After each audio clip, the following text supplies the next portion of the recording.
Medina के आकाश में रमजान की खुशियां फैल रही थीं। चारों ओर सहरी की तैयारियां हो रही थीं, लेकिन हजरत फातिमा रजी अल्लाह ताला अन्हा का घर शांत और निःशब्द था। हजरत फातिमा रजी अल्लाह ताला अन्हा पूरी रात इबादत करने के बाद रोजा रखने के लिए सहरी खाने आगे बढ़ी, लेकिन देखा कि घर में एक बूंद पानी के अलावा और कुछ भी खाने को नहीं था। उन्होंने थोड़ा पानी पिया और अल्लाह से दुआ करते हुए कहा, ऐ अल्लाह, मैं यह रोजा तेरी ही रजामंदी के लिए रख रही हूँ। अगर तू हमें तंगी भी देता है तो वह भी तेरी रहमत है। जैसे ही यह दुआ खत्म हुई, मस्जिद नबवी से फज्र की मधुर अजान की आवाज गूंजने लगी, जो मानो पूरे मदीना को इबादत के लिए जगा रही थी। फज्र की नमाज अदा हो चुकी थी। मदीना के आकाश में सूरज झांकने लगा था। कुछ सहाबा मस्जिद नबवी से बाहर निकल रहे थे और कुछ व्यापारी रोजी रोटी कमाने के लिए निकल पड़े थे। इसी बीच हजरत अली रजी अल्लाह ताला अन्हु भी काम की तलाश में घर से बाहर निकले। इधर जैसे जैसे सुबह आगे बढ़ रही थी, वैसे वैसे भूख की तड़प भी बढ़ती जा रही थी। हजरत फातिमा रजी अल्लाह ताला अन्हा ने भी तो पानी के अलावा कुछ नहीं खाया था,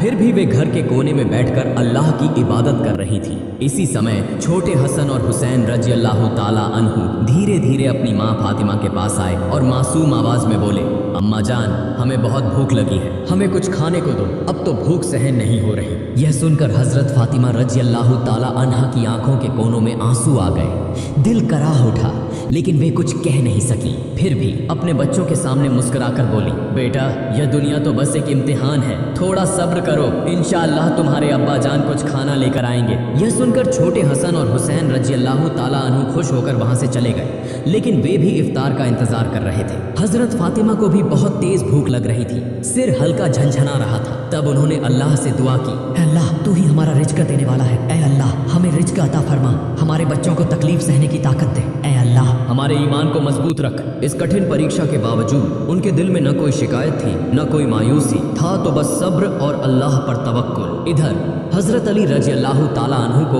अब तक कोई काम नहीं मिला था। सूरज धीरे धीरे आसमान के बीचों बीच पहुंच चुका था। चिलचिलाती धूप और गर्मी की तपिश मदीना की जमीन को जला रही थी, लेकिन जैसे ही उन्हें घर की याद आई, उनकी आंखों में आंसू आ गए। आखिरकार हजरत अली रजी अल्लाह ताला अन्हु एक सहाबी के घर गए और सलाम करके बोले, भाई, हमारे घर में खाने को कुछ भी नहीं है, क्या आप मुझे कोई काम दिला सकते हैं? तब उस सहाबी ने कहा, या अली, अल्लाह की कसम, अगर मेरे पास कुछ होता तो मैं जरूर तुम्हारे लिए रखता, लेकिन मेरे घर में भी कई दिनों से चूल्हा नहीं जला, मैं भी भूखा हूँ। यह सुनकर हजरत अली रजी अल्लाह ताला अन्हु अवाक रह गए। फिर उन्होंने सहाबी को तसल्ली देते हुए कहा, निश्चित रूप से अल्लाह कोई न कोई रास्ता बनाएगा। इसके बाद वे फिर से काम की तलाश में निकल पड़े। कुछ दूर जाने के बाद उनके दिल में ख्याल आया कि शहर के किनारे एक अमीर व्यापारी रहता है, अगर मैं उसके पास जाऊं तो शायद कोई काम मिल जाए। यह सोचकर वे उस अमीर व्यापारी के घर की ओर बढ़ने लगे। उधर हजरत फातिमा रजी अल्लाह ताला अन्हा दरवाजे पर खड़ी हजरत अली रजी अल्लाह ताला अन्हु के घर लौटने का इंतजार कर रही थी। उनकी आंखें करुणा से भरी हुई थी। ठीक उसी समय छोटे हसन और हुसैन रजी अल्लाह ताला अन्हु भूख की तड़प सहन न कर सके और धीरे धीरे अपनी माँ के पास आकर मासूम आवाज में फुसफुसाए, अम्मा जान, अब्बा जान कब घर आएंगे?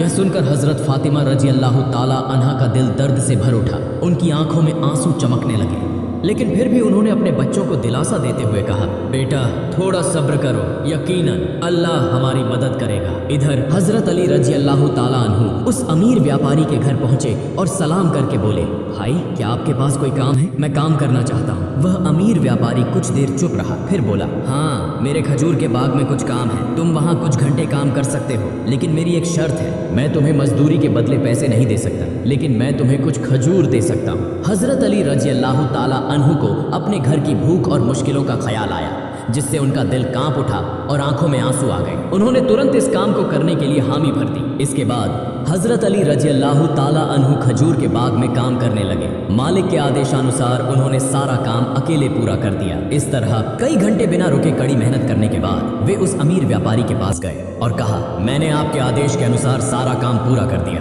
अब मेरी मजदूरी अदा करें। तब उस अमीर व्यापारी ने कुछ खजूर हजरत अली रजी अल्लाह ताला अन्हु के हाथों में रख दी।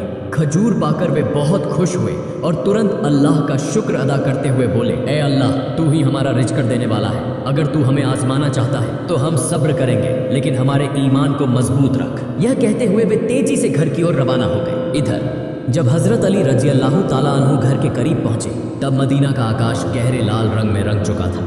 सूरज पश्चिम की ओर झुक रहा था और चारों ओर इफ्तार की तैयारियां चल रही थी। उसी समय थके हुए शरीर के साथ हजरत अली रजी अल्लाह ताला अन्हु घर में दाखिल हुए और उसी वक्त मस्जिद नबवी की मधुर अजान की आवाज दूर से गूंजने लगी। घर में इफ्तार के लिए केवल कुछ खजूर और पानी था, लेकिन फिर भी वह घर अल्लाह की रहमत से भर गया। सब एक साथ इफ्तार के लिए बैठे। हजरत हसन और हुसैन रजी अल्लाह ताला अन्हु को 2-2 खजूर दिए गए। हजरत अली रजी अल्लाह ताला अन्हु ने 2 खजूर लिए और हजरत फातिमा रजी अल्लाह ताला अन्हा ने भी 2 खजूर लिए। हाँ, जैसे ही वे इफ्तार करने वाले थे तभी एक भिखारी बाहर खड़ा होकर कहने लगा, माँ, मैंने पूरा दिन कुछ नहीं खाया, भूख की पीड़ा अब और सहन नहीं हो रही, कृपया मुझे कुछ खाने को दे। हजरत फातिमा रजी अल्लाह ताला अन्हा का दिल बहुत ही नर्म और दयालु था। उन्होंने अपनी तकलीफ की परवाह किए बिना कहा, हे मेरे प्रिय स्वामी, हमारा इफ्तार इस भिखारी को दे दीजिए। हजरत अली रजी अल्लाह ताला अन्हु ने पूछा, फातिमा, फिर तुम क्या खाकर इफ्तार करोगी? हजरत फातिमा रजी अल्लाह ताला अन्हा ने कहा, मैं सिर्फ पानी पीकर इफ्तार कर लूंगी। हजरत अली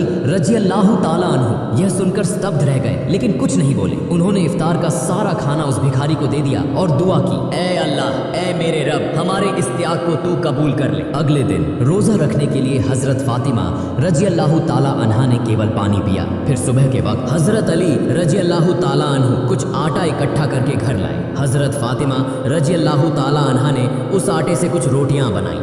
दिन बीत गया और इफ्तार का समय आ पहुंचा। हर तरफ इफ्तार की तैयारियां और खुशी का माहौल था, लेकिन हजरत फातिमा रजी अल्लाह ताला अन्हा का घर शांति और सादगी से भरा था। उन्होंने भी रोजा रखा था, लेकिन घर में सिर्फ कुछ रोटियां और पानी के अलावा कुछ भी नहीं था। फिर भी उस घर में धैर्य और संतोष का अनोखा नजारा देखने को मिला। छोटे हसन और हुसैन रजी अल्लाह ताला अन्हु और हजरत अली रजी अल्लाह ताला अन्हु घर वापस आए। सबने एक साथ इफ्तार करने के लिए बैठने की तैयारी की। हर किसी को सिर्फ 2-2 रोटियां दी गई। जैसे ही वे खाने वाले थे तभी बाहर से एक करुणामय आवाज आई, या अहलुल बैत, मैं 3 दिनों से भूखा हूँ। मैंने सुना है कि तुम अल्लाह की राह में दानशील हो। अगर तुम्हारे पास कुछ खाने को हो तो मुझे भी दो, मैं भूख की पीड़ा सहन नहीं कर पा रहा। हजरत फातिमा रजी अल्लाह ताला अन्हा बहुत ही उदार थी। उन्होंने हजरत अली रजी अल्लाह ताला अन्हु से कहा, हे मेरे प्रिय स्वामी, इन रोटियों को इस भूखे इंसान को दे दीजिए। हजरत अली रजी अल्लाह ताला अन्हु ने पूछा, फातिमा, फिर तुम क्या खाओगी?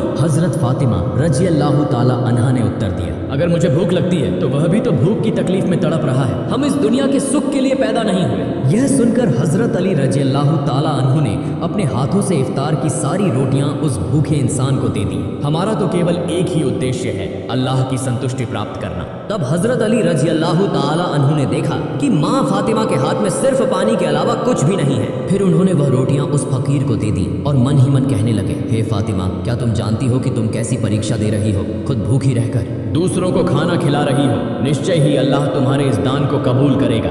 ठीक उसी समय अल्लाह रब्बुल आलमीन ने हजरत जिब्राइल अलैहिस्सलाम को हुक्म दिया, हे जिब्राइल, जाओ, मेरे प्रिय हबीब मोहम्मदुर रसूलुल्लाह की प्यारी बेटी फातिमा ने जिस तरह त्याग, धैर्य और कठिन परीक्षा दी है वह अतुलनीय है। उन्होंने खुद भूखे रहकर दूसरों को खाना खिला दिया। अब उनके घर में कुछ भी खाने को नहीं है। तुम जन्नत से उनके लिए खाना लेकर जाओ। यह हुक्म मिलते ही हजरत जिब्राइल अलैहिस्सलाम जन्नत से सुगंधित रोटियां, खजूर और शहद लेकर इंसान के रूप में हजरत अली रजी अल्लाह ताला अन्हु के घर के दरवाजे पर हाजिर हुए। उस समय हजरत फातिमा रजी अल्लाह ताला अन्हा सिर्फ पानी पीकर अल्लाह की इबादत में मग्न थी। तभी घर के बाहर से एक आवाज आई, या अहलुल बैत। यह आवाज सुनकर हजरत अली चौंक गए। जब उन्होंने घर के बाहर निकलकर देखा तो वहाँ एक सुंदर पुरुष खड़ा था जिसके हाथ में एक बर्तन था। हजरत अली ने पूछा, आप कौन हैं? उस व्यक्ति ने उत्तर दिया, मैं अल्लाह की ओर से भेजा गया एक दास हूँ। जिस तरह तुमने अपनी भूख सहकर दूसरों को खाना खिलाया, उसी तरह अल्लाह ने तुम्हारे लिए जन्नत का रिज़्क़ भेजा है। यह सुनते ही हजरत अली रजी अल्लाह ताला अन्हु का दिल कांप उठा। उनकी आंखों में आंसू भर आए। फिर हजरत जिब्राइल अलैहिस्सलाम वह खाना देकर वहां से विदा हो गए। हजरत अली रजी अल्लाह ताला अन्हु वह खाना लेकर घर में दाखिल हुए और कहने लगे, हे फातिमा, देखो देखो, हमारा रब कितना महान है, हमारे लिए जन्नत से रिज़्क़ भेजा है। यह सुनकर हजरत फातिमा रजी अल्लाह ताला अन्हा धीरे धीरे वहां आई और उस खाने को देखकर आश्चर्य में पड़ गई। उनकी आंखें मखमली प्यार से उस बर्तन की ओर टिकी रही और वह मन ही मन कहने लगी, हे अल्लाह, तू कितना महान है। उन्हें समझ में आ गया कि यह कोई साधारण खाना नहीं है बल्कि जन्नत का खाना है। इतनी सुगंधित रोटियां, खजूर और शहद, यह तो अल्लाह की रहमत का संकेत है। इसी बीच छोटे हजरत हसन और हुसैन रजी अल्लाह ताला अन्हु वहां आ गए और मासूमियत से बोले, अम्मा जान, यह खाना किसका है और यह कहां से आया? हजरत फातिमा रजी अल्लाह ताला अन्हा ने कहा, बेटा, यह खाना हमारा है। महान अल्लाह रब्बुल आलमीन ने हमारे लिए जन्नत से भेजा है। हजरत हसन और हुसैन रजी अल्लाह ताला अन्हु बोले, अम्मा जान, क्या यह सच है? उन्होंने जवाब दिया, बेटा, यह सच है, यह अल्लाह की रहमत है। यह कहते हुए हजरत फातिमा रजी अल्लाह ताला अन्हा की आंखों में आंसू छलक आए। फिर सबने अल्लाह का शुक्र अदा किया। जैसे ही उन्होंने उस खाने का एक निवाला मुंह में डाला, उनकी आंखों से अश्रुधारा बहने लगी। यह खाना अल्लाह की मोहब्बत का सबूत था। फिर अगले दिन सुबह से ही पूरा मदीना इस खबर से गूंज उठा कि हजरत फातिमा रजी अल्लाह ताला अन्हा के घर में अल्लाह की ओर से जन्नत से खाना आया है। यहाँ तक कि स्वयं रसूलुल्लाह सल्लल्लाहु अलैहि वसल्लम को भी यह खबर मिल गई। इस बात को सुनकर बहुत से लोग हैरान हुए, कुछ लोग बहुत खुश हुए और कई लोगों का ईमान और भी मजबूत हो गया। लेकिन दूसरी तरफ जो मुनाफिक, दिखावे के मुसलमान और संदेह करने वाले लोग थे, वे इस बात को किसी भी तरह स्वीकार नहीं कर पा रहे थे। उनमें से एक व्यक्ति कुछ लोगों के पास गया और कहने लगा, क्या तुम सच में यह मानते हो कि जन्नत से खाना आ सकता है? तब उन लोगों ने जवाब दिया, अगर अल्लाह चाहे तो वह सब कुछ कर सकता है। लेकिन उस मुनाफिक ने फिर सवाल उठाया, लेकिन सिर्फ फातिमा के लिए ही क्यों जन्नत से खाना आया? इस तरह के शंकाएं और संदेह की बातें धीरे धीरे मदीने की गलियों में फैलने लगी। जब यह बात मोहम्मदुर रसूलुल्लाह सल्लल्लाहु अलैहि वसल्लम के कानों तक पहुंची तो उन्होंने सभी लोगों को संबोधित करते हुए फरमाया, ए मदीना के लोगों, क्या तुम यह विश्वास नहीं रखते कि अल्लाह अपने बंदों के लिए चमत्कारी व्यवस्थाएं कर सकता है? अगर अल्लाह ने मेराज की रात मुझे जन्नत तक पहुंचा दिया तो क्या वह मेरी बेटी के लिए जन्नत से खाना नहीं भेज सकता? फिर उन्होंने कहा, मेरी बेटी फातिमा जन्नत की औरतों की सरदार है। अल्लाह ने उसे जो सम्मान दिया है वह अतुलनीय है। यह घटना उसी सम्मान का एक प्रमाण है। इसके बाद हजरत मोहम्मद सल्लल्लाहु अलैहि वसल्लम ने सूरह अत-तलाक की एक आयत तिलावत की, जिसका अर्थ है, जो व्यक्ति तकवा, अल्लाह का डर अपनाता है, अल्लाह उसे ऐसी जगह से रिज़्क़ अता करता है जिसकी वह कल्पना भी नहीं कर सकता। यह सुनकर हर कोई चुप हो गया और सहाबियों का ईमान और भी मजबूत हो गया। जब यह घटना पूरे मदीना में चर्चा का विषय बन गई तो मुनाफिक और काफिर इस पर क्रोधित हो गए। उन्होंने अपने अनुयायियों को बुलाकर कहा, क्या तुम देख रहे हो, मोहम्मद सल्लल्लाहु अलैहि वसल्लम की बेटी को ऐसा सम्मान मिल रहा है जो दुनिया में किसी को नहीं मिला। अगर यह खबर और ज्यादा फैली तो लोगों का ईमान और मजबूत हो जाएगा और हमारी साजिशें नाकाम हो जाएंगी। तब उनके एक अनुयायी ने पूछा, तो हम क्या करें? उन मुनाफिकों और काफिरों ने कहा, लोगों के दिलों में शक डाल दो, उन्हें कहो कि यह तो बस एक कहानी है। शायद फातिमा रजी अल्लाह ताला अन्हा ने बस कोई सपना देखा होगा। और यह भी कहो कि मोहम्मद सल्लल्लाहु अलैहि वसल्लम सिर्फ अपनी बेटी की शान बढ़ाने के लिए ऐसा कह रहे हैं। फिर उन्होंने कहा, हमने तो कभी जन्नत का खाना देखा नहीं, यह बस एक मनगढ़ंत कहानी हो सकती है। इसके बाद अगले दिन से ही मुनाफिकों और काफिरों का समूह मदीना की गलियों और घर घर जाकर यह प्रचार करने लगा कि यह सब एक झूठी कहानी है। धीरे धीरे वे कुछ सहाबियों के पास भी पहुंचे और कहने लगे, सुनो भाइयों, तुम्हें धोखा दिया जा रहा है, यह कोई सच्ची घटना नहीं है बल्कि एक मनगढ़ंत कहानी है। लेकिन सहाबियों ने जवाब दिया, जिस अल्लाह ने हमारे लिए कुरान नाजिल किया, क्या वह जन्नत से खाना नहीं भेज सकता? और मोहम्मद सल्लल्लाहु अलैहि वसल्लम तो अल्लाह के प्रिय रसूल हैं, वह कभी झूठ नहीं बोलते। यह सुनकर वे मुनाफिक और काफिर सहाबियों के मजबूत ईमान के सामने हार गए। इस तरह यह बहस पूरे मदीना में फैलती चली गई। इस घटना के बाद एक रात हजरत फातिमा रजी अल्लाह ताला अन्हा धीरे धीरे अपने कमरे में गई। लंबे समय तक अल्लाह की इबादत की और आंखों से आंसू बहाती रही। वह मन ही मन सोच रही थी, अल्लाह ने मुझे यह चमत्कारी इनाम क्यों दिया? मुझे तो दुनिया से कुछ नहीं चाहिए, मेरी सिर्फ एक ही तमन्ना है, अल्लाह हमें सभी को जन्नत में एक साथ रखे। फिर उन्होंने अल्लाह से दुआ की, ए अल्लाह, तूने मुझे वह सम्मान दिया है जिसकी मैं हकदार नहीं। तूने मुझे जन्नत का खाना देकर यह दिखा दिया कि दुनिया की तंगी कोई मायने नहीं रखती अगर तू राजी हो। मैं तो तेरी एक अदना सी बंदी हूँ। तू मेरे बच्चों की हिफाजत कर, मेरे शौहर को बरकतों से नवाज और मेरे अब्बा को जन्नत के सबसे ऊंचे मुकाम पर पहुंचा। अगली सुबह पूरे मदीने में हलचल मच गई। जब हजरत अबू बकर रजी अल्लाह ताला अन्हु और हजरत उमर रजी अल्लाह ताला अन्हु को इस चमत्कारी घटना के बारे में पता चला तो वे तुरंत नबी जी सल्लल्लाहु अलैहि वसल्लम के पास पहुंचे और बोले, या रसूल अल्लाह, यह घटना हमारे लिए बहुत बड़ी निशानी है, इसने हमारे ईमान को और मजबूत कर दिया है। तब हजरत उमर रजी अल्लाह ताला अन्हु ने पूछा, क्या हम इस खाने का कोई हिस्सा देख सकते हैं? नबी जी सल्लल्लाहु अलैहि वसल्लम मुस्कुराए और फरमाया, ए उमर, यह वह इनाम है जिसे अल्लाह सिर्फ उसी को देता है जिसे वह चाहता है, लेकिन यह केवल खाने की बात नहीं है बल्कि यह एक महान सबक है। यह सुनकर सहाबियों के दिल सुकून से भर गए। इसके बाद हजरत मोहम्मद सल्लल्लाहु अलैहि वसल्लम हजरत फातिमा रजी अल्लाह ताला अन्हा के घर पधारे। वह जानते थे कि उनकी बेटी फातिमा रजी अल्लाह ताला अन्हा सिर्फ उनकी संतान नहीं बल्कि इस्लाम की एक महान मिसाल है। रसूल सल्लल्लाहु अलैहि वसल्लम हल्की मुस्कुराहट के साथ बोले, ए मेरे जिगर के टुकड़े, फातिमा, तुम जन्नत की औरतों की सरदार हो और यह खाना तुम्हारी इज्जत का एक सबूत है। यह सुनकर हजरत फातिमा रजी अल्लाह ताला अन्हा सिर झुकाकर विनम्रता से बोली, या रसूल अल्लाह, मैं तो बस एक कमजोर बंदी हूँ, यह सम्मान सिर्फ और सिर्फ अल्लाह की रहमत से है। नबी जी सल्लल्लाहु अलैहि वसल्लम संतुष्ट भाव से फरमाया, हाँ, लेकिन अल्लाह अपनी प्रिय बंदों को ही यह रहमत देता है। तुमने सब्र किया, तुमने तकवा परहेजगारी अपनाया और इसी वजह से अल्लाह ने तुम्हें जन्नत के खाने से नवाजा। यह क्षण एक अद्भुत आत्मिक सुकून से भरा था। फिर हजरत मोहम्मद सल्लल्लाहु अलैहि वसल्लम हजरत अली रजी अल्लाह ताला अन्हु, फातिमा रजी अल्लाह ताला अन्हा और हसन हुसैन रजी अल्लाह ताला अन्हुमा की ओर देखकर बोले, मैं कसम खाकर कह सकता हूँ कि तुम्हारे दिल में जो मुकम्मल ईमान है वह हम सब के लिए एक आदर्श है। यह सुनकर हजरत फातिमा रजी अल्लाह ताला अन्हा ने आंसू पोंछे और हल्की मुस्कान के साथ बोली, हम सब एक दिन जन्नत में इस खाने का लुत्फ उठाएंगे इंशाअल्लाह। तब मोहम्मद रसूलुल्लाह सल्लल्लाहु अलैहि वसल्लम ने हाथ उठाकर दुआ की, ए अल्लाह, तू मेरी फातिमा, मेरे अली, मेरे हसन और हुसैन और मेरी उम्मत को जन्नत के बेहतरीन इनामों से नवाज। इसके बाद हजरत मोहम्मद सल्लल्लाहु अलैहि वसल्लम वहां से रवाना हो गए। उस समय बनी सलीम कबीले का एक व्यक्ति जो नबी करीम सल्लल्लाहु अलैहि वसल्लम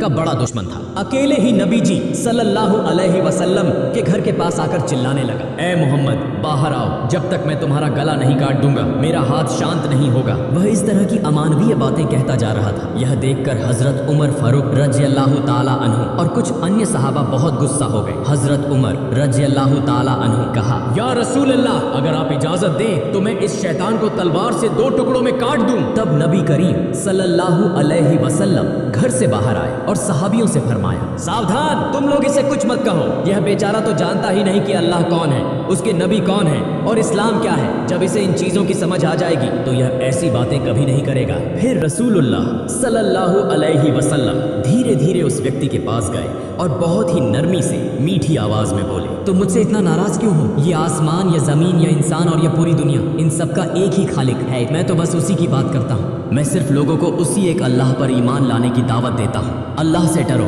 जो सबसे बड़ी ताकत वाला और सब पर कुदरत रखने वाला है। घमंड, अहंकार और नफरत को छोड़ दो और उस अल्लाह के अजाब से डरो। अगर अल्लाह का अजाब आ गया तो अनंत काल तक सख्त यातना सहनी पड़ेगी। नबी करीम सल्लल्लाहु अलैहि वसल्लम की इतनी नरमी और कोमल स्वभाव देखकर वह आदमी दंग रह गया। कुछ देर तक चुप रहने के बाद अचानक बोल पड़ा, बेशक मोहम्मद सल्लल्लाहु अलैहि वसल्लम अल्लाह के भेजे हुए रसूल हैं। मैं आपके बयान को स्वीकार करता हूँ और एक अल्लाह पर ईमान लाता हूँ। यह कहकर उस व्यक्ति ने तुरंत नबी जी सल्लल्लाहु अलैहि वसल्लम का हाथ पकड़कर कलिमा पढ़ा और मुसलमान हो गया। फिर नबी करीम सल्लल्लाहु अलैहि वसल्लम उस व्यक्ति को अपने घर के अंदर ले गए और उससे पूछा, तुम्हारे घर में कौन कौन है? तुम कैसे गुजारा करते हो? क्या खाते पीते हो? उस व्यक्ति ने कहा, या रसूल अल्लाह, मैं बनी सलीम कबीले का सबसे गरीब आदमी हूँ। दिन भर मजदूरी करके किसी तरह अपने घर का खर्च चलाता हूँ और ज्यादातर वक्त भूखा ही रहना पड़ता है। यह सुनकर रसूलुल्लाह सल्लल्लाहु अलैहि वसल्लम ने सहाबियों से फरमाया, तुम में से कोई है जो इस भाई के लिए एक ऊंट दान कर सके? तुरंत हजरत अब्दुल्लाह इब्ने अब्बास रजी अल्लाह ताला अन्हु खड़े हुए और बोले, या रसूल अल्लाह, मेरे पास बस एक ही ऊंट है, मैं वही दान करता हूँ। फिर रसूलुल्लाह सल्लल्लाहु अलैहि वसल्लम ने पूछा, तुम में से कोई है जो इसे एक पगड़ी दे सके? हजरत अली रजी अल्लाह ताला अन्हु ने फौरन अपनी पगड़ी उतारकर दान कर दी। फिर नबी जी सल्लल्लाहु अलैहि वसल्लम ने कहा, क्या कोई इस नए मुस्लिम भाई के लिए खाने की व्यवस्था कर सकता है? हजरत सलमान फारसी रजी अल्लाह ताला अन्हु बोले, या रसूल अल्लाह, अगर आप इजाजत दें तो मैं किसी घर से खाने की व्यवस्था कर सकता हूँ। रसूलुल्लाह सल्लल्लाहु अलैहि वसल्लम ने इजाजत दी तो हजरत सलमान फारसी रजी अल्लाह ताला अन्हु उस नए मुसलमान को लेकर कई घरों में गए और खाने की तलाश करने लगे, लेकिन कहीं कुछ भी नहीं मिला। आखिरकार वे हजरत फातिमा रजी अल्लाह ताला अन्हा के घर पहुंचे। हजरत सलमान फारसी रजी अल्लाह ताला अन्हु ने कहा, ए फातिमा, इस नए मुसलमान के खाने के लिए हमने बहुत घरों के दरवाजे खटखटाए, लेकिन कहीं कुछ नहीं मिला। अगर तुम्हारे पास कुछ हो तो इसे दे दो। यह सुनकर हजरत फातिमा रजी अल्लाह ताला अन्हा की आंखें आंसुओं से भर गईं। उनका दिल फूल की तरह कोमल था। उन्होंने हजरत सलमान फारसी रजी अल्लाह ताला अन्हु से कहा, भाई मेरे घर में भी कुछ नहीं है। मेरे बेटे हसन और हुसैन भूख से बिल्कुल बेहाल हैं। मेरे पास खाने के लिए कुछ भी नहीं है, लेकिन मेरे पास एक बहुत कीमती ओढ़नी दुपट्टा है जिसे मैं इस्तेमाल नहीं करती। आप इसे लेकर किसी यहूदी के पास जाएं और इसे बेचकर इसका दाम लें, फिर उससे आटा खरीद लें और इस नए मुसलमान भाई के लिए खाने का इंतजाम करें। यह सुनकर हजरत सलमान फारसी रजी अल्लाह ताला अन्हु और वह नए मुसलमान आंसुओं से रो पड़े। हजरत फातिमा रजी अल्लाह ताला अन्हा की इस कुर्बानी और मेहरबानी को देखकर वे आश्चर्यचकित रह गए। हजरत फातिमा रजी अल्लाह ताला अन्हा ने जो दान, त्याग और धैर्य की अमिट मिसाल इस दुनिया में छोड़ी है, वह हमेशा इस्लाम के इतिहास में सुनहरे अक्षरों में चमकती रहेगी। अगर हम सब अपनी क्षमता के अनुसार बेसहारा, गरीब और मिस्कीनों की मदद कर सकें तो अमीर गरीब सभी सुखी जीवन व्यतीत कर सकते हैं। प्रिय दर्शकों, अगर हम सब हजरत फातिमा रजी अल्लाह ताला अन्हा की तरह दयालु, दानशील और उत्तम चरित्र वाले बन जाएं और रसूलुल्लाह सल्लल्लाहु अलैहि वसल्लम के सदृश उत्तम आचरण और दानशीलता को अपनाएं तो यह हमारे लिए बड़ी सफलता होगी। अल्लाह रब्बुल आलमीन हम सभी को इसकी तौफीक अता फरमाए। आमीन।